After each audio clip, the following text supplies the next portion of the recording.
A biased and racist teacher. A classroom full of tension, but there's a twist no one saw coming. This story will reveal hidden prejudice and make you rethink what happens behind closed classroom doors. The school bell rang, starting another day at Westfield High. Miss Roberts, the English teacher, stood at the front of the class. Her stern eyes scanned the students as they settled into their seats. The air felt tense, like it always did in her lessons. A new student walked in.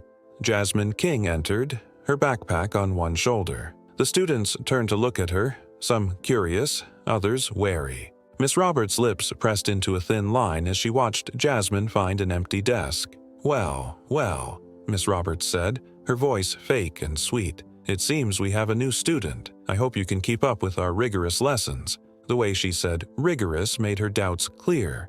Jasmine met her gaze but stayed silent. Miss Roberts turned to the board. The tension in the room grew heavier. The storm of prejudice was brewing. Miss Roberts looked back at the class. "Today, we'll discuss power and oppression in To Kill a Mockingbird." She looked around the room, avoiding Jasmine's raised hand. After calling on others, she finally said, "Yes, Miss King, do you have something to add?" Jasmine's voice was steady. "The novel shows how racism is part of the system." Miss Roberts interrupted. "Systemic racism?" she said, mocking Jasmine. "I think you're confusing this classic book with modern politics." Some students shifted uncomfortably. Others smirked, enjoying the drama. Jasmine took a deep breath. "With respect, the racial injustice in the book reflects—" "That's enough," Miss Roberts cut her off.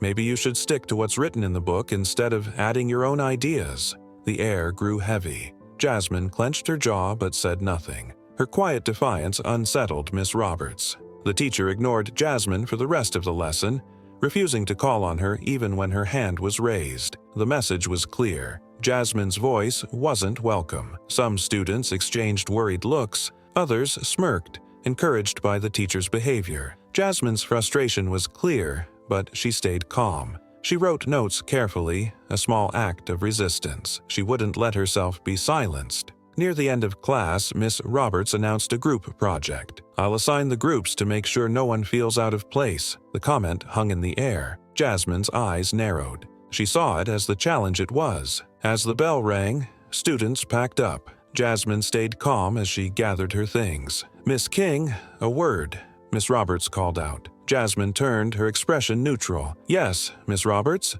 The teacher's smile was sharp. "In this class, we focus on facts, not opinions or agendas. I'd hate to see you struggle because you're too focused on feelings," Jasmine replied calmly. "I understand perfectly, Miss Roberts. I look forward to proving my skills in the next discussion." She walked out, leaving the teacher staring after her. The next week, Jasmine entered the classroom with her head held high. Miss Roberts glared as Jasmine took her seat. The storm was brewing again. During the lesson, Miss Roberts focused on Jasmine. "Miss King, is that gum I see you chewing?" she snapped. Jasmine froze. "No, Miss Roberts, Don't lie," the teacher interrupted. "Spit it out now." Jasmine stood, walked to the trash can, and pretended to spit out gum she didn't have. The room was silent. The teacher continued nitpicking Jasmine's every move, from her handwriting to her posture.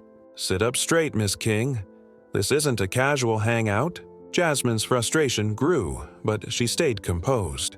Some students, like Sarah in the front row, gave Jasmine sympathetic looks. Others joined in with whispered jokes. During a group discussion, Jasmine raised her hand. "Yes, Miss King," Miss Roberts said, smirking. "Enlighten us with your unique perspective."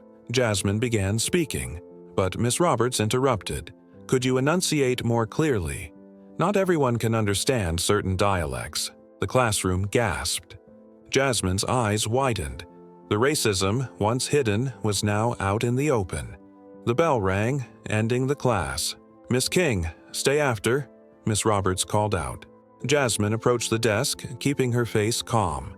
Miss Roberts said coldly, "Your attitude is a problem. Maybe you should find a different school where you fit better." Jasmine took a deep breath. "I'll continue to do my best, Miss Roberts." "Don't forget your group project," Miss Roberts added. "I hope you're ready." Jasmine nodded. She knew the presentation would be a turning point. She prepared carefully, determined not to give Miss Roberts the satisfaction of seeing her fail. On presentation day, Jasmine stood in front of the class. Her board was detailed and well-researched, focusing on racial injustice in To Kill a Mockingbird. Miss Roberts smirked, ready to pounce. "Miss King," she interrupted, "don't you think you're overemphasizing certain themes?" Jasmine's voice stayed steady. "The racial themes are central to the book's message." "I'm aware of the author's intent," Miss Roberts snapped. "But your focus shows bias. Why can't you see the broader themes?" The class gasped. Jasmine clenched her fists but stayed calm. "I supported my points with evidence," she said. Miss Roberts walked to the front, positioning herself between Jasmine and the class. "Let me be clear," she said. "This focus on race is disruptive. Maybe in your old school this was acceptable, but here we expect higher standards." The silence was heavy.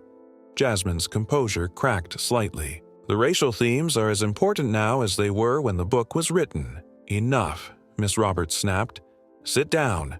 Jasmine sat, her face burning with anger and shame. As the next student began presenting, the classroom door opened. Miss Roberts smirked. "Class, I have an announcement. I've called for a parent-teacher meeting with Miss King's parents." The class whispered nervously. Footsteps approached the door. A knock broke the silence. "Come in," Miss Roberts called.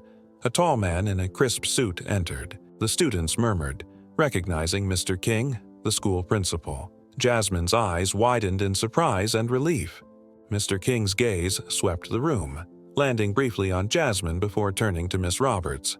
"Miss Roberts," he said calmly, "I hear you requested a meeting about one of your students." Miss Roberts gestured toward Jasmine. "Yes, it's about Miss King. No relation, of course." She chuckled, not realizing the connection. Mr. King raised an eyebrow. "Actually, she is my daughter." The color drained from Miss Roberts' face. "Your daughter?" she stammered.